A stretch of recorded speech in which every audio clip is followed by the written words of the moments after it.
With me here in Tel Aviv are people of Tel Aviv who would like to speak about the ongoing situation. What do you make of the ongoing situation, the attack on your country?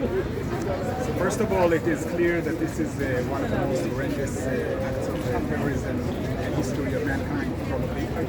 And just to understand, there were not as many Jews murdered in one day since the Holocaust in the 1940s. So this is the magnitude of this event.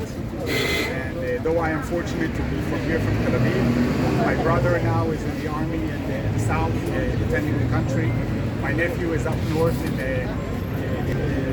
also defending in case of intervention in the north. So every single Israeli now is involved in this situation, and hopefully with the visit of Joe Biden and the others, the world will understand this as a global war. What do you expect from your government? To be honest, this is a very extreme situation. Now, probably people have been following all over the world and also in India the events in Israel in the last few months. And we believe, a lot of us believe, this is a classic event of Neville Chamberlain in 1940, a complete failure of incompetence of the government. And it's clear that there's a huge call for the government to resign, including the Prime Minister Netanyahu. Many people think it's better to do it after the war. Many people also think that it's a situation like in 1940 in the UK, where the Prime Minister must resign immediately and they must form a coalition of a government that is much more competent. Not only on the military side, but we see so many incompetencies in the civil side, and this is also something very concerning during a state of war. My final question to you is, you hope the situation will improve, or do you hope that a ground offensive will be launched? What's your view that what the government should do against Hamas? So first of all, it's clear that Hamas is a proxy of Iran and of ISIS. They proved it with their actions. You don't need to put many doubt. Hamas doesn't stand maybe like other Palestinian organizations that we see for the human rights of the Palestinian people. So I think that everybody, and Biden also said it, and many other leaders, Schulz from Germany and Macron from France, that Hamas needs to be annihilated. The way to do it, I don't know. I mean, probably a ground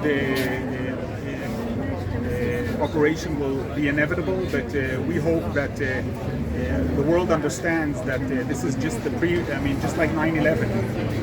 Hamas doesn't distinguish between Israelis or Americans or Thai. There were actually Thai and Indian workers that were hijacked to Gaza.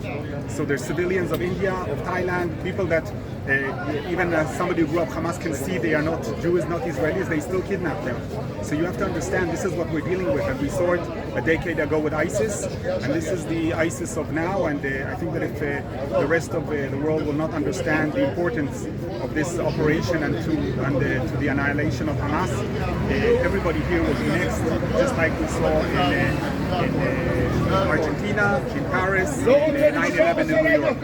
My final question again, do you think that the visit of the US President will help diffuse the tension? What's your expectation from the US President? Okay, so I can say that also as a US citizen myself, I am also a US citizen and Israeli citizen.